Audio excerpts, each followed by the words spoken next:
15টি কারণে নামাজ পড়েও জাহান্নামে যাবে। বিশ্বাস করতে পারবেন না। বন্ধুরা, ভিডিওটি শুরু করার আগে একটি প্রার্থনা করি। হে আল্লাহ, আমাদের সকল প্রকার গুনাহ থেকে রক্ষা করুন।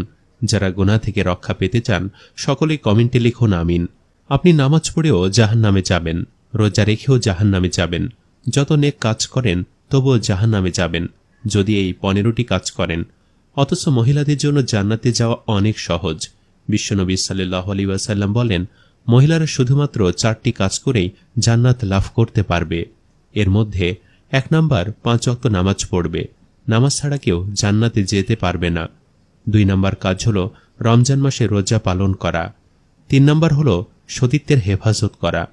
4 নাম্বার হল স্বামীর খেদমত করা, স্বামীকে খুশি করা, স্বামীর কথা মতো চলা। যদি এই 4টি কাজ করতে পারেন, জান্নাতের যেই দরজা দিয়ে খুশি সেই দরজা দিয়ে প্রবেশ করতে পারবেন। সুবহানাল্লাহ। বিশ্বনবী নিজেই বলেছেন, সাবধান মা বোনেরা, 15টি কাজ কখনোই করবেন না।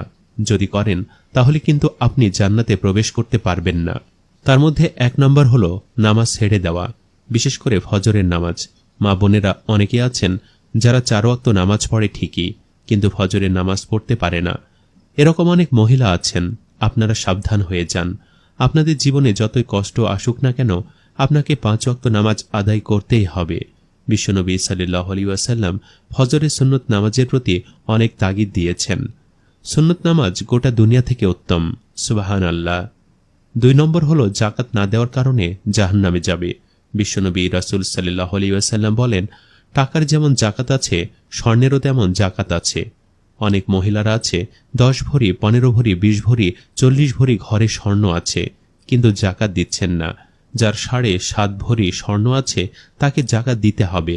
আর যাকাত না দিতে পারলে স্বর্ণগুলো কিয়ামতের ময়দানে সাফ হয়ে আপনাকে দংশন করবে।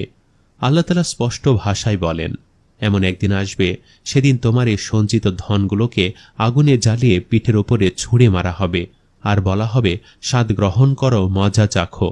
এই তো তোমার সেই ধন যার যাকাত তুমি দাওনি। তাই মা বোনেরা, আপনার স্বর্ণ আছে আর আপনি মনে করেন যে স্বামী যাকাত দিলেই চলবে, তাহলে আপনি ভুল। স্বামীর যাকাতে কিন্তু আপনাদের আদায় হবে না, আপনাকেও যাকাত দিতে হবে। যদি আপনার উপর যাকাত ফরজ হয়, আপনাকেই দিতে হবে, না হলে অবশ্যই জাহান্নামে যেতে হবে।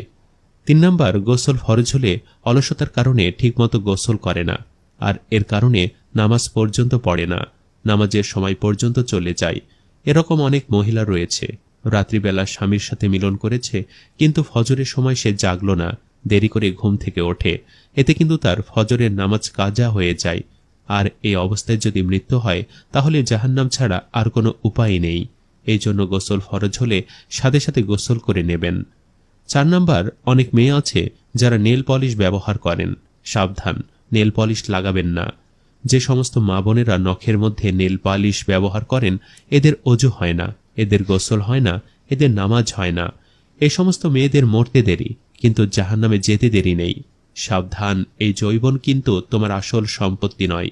এই যৌবন কিন্তু তোমার চিরস্থায়ী নয়। একদিন কিন্তু তোমার মৃত্যুবরণ করতেই হবে। একটু চিন্তা করো। হে বোন, তোমার রূপ কমবে না, যৌবনও কমবে না, সুন্দরও কমবে না যদি তুমি নেল পালিশ না ব্যবহার করো। তাই সাবধান, আল্লাহ তোমাকে সুন্দর করে বানিয়েছেন।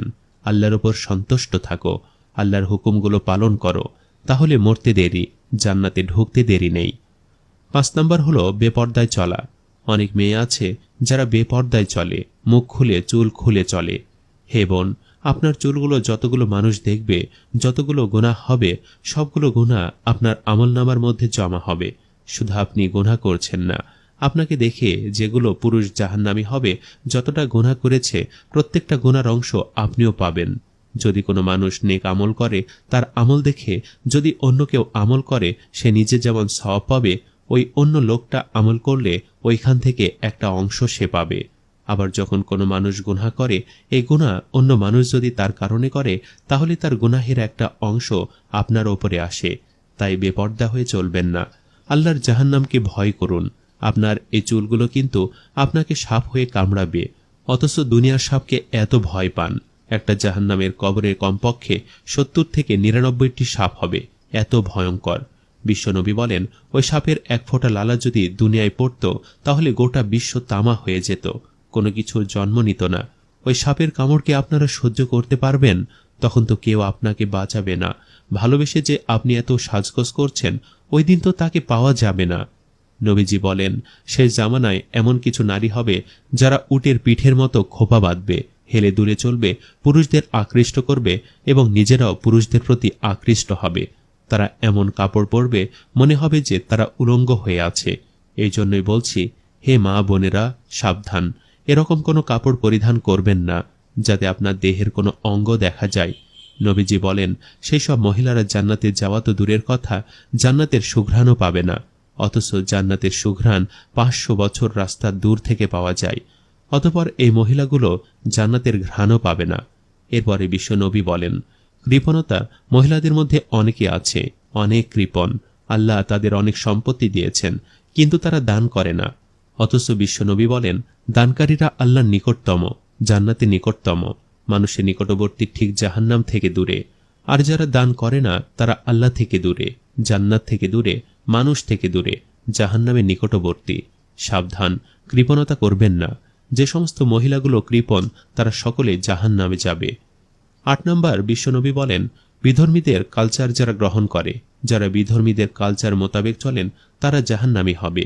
আজকে আমাদের মা বোনেরা বিশেষ করে পশ্চিমা দেশগুলোর কালচার বেশি গ্রহণ করেছে। ইন্ডিয়ান অর্থাৎ মুশরিকদের কালচার গ্রহণ করেছে। হিন্দুরা যে জামা পরে এ জামা পরতে চায়, হিন্দুরা যে জুতা পরে এ জুতা পরতে চায়। এদেরকে আদর্শ মানবেন না। আদর্শ মানবেন হজরত ফাতিমা রাদিয়াল্লাহু তাআলা আনহাকে। আপনার আদর্শ হজরত আয়েশা রাদিয়াল্লাহু তাআলা আনহা। আপনার আদর্শ হজরত মারিয়াম রাদিয়াল্লাহু তাআলা আনহা।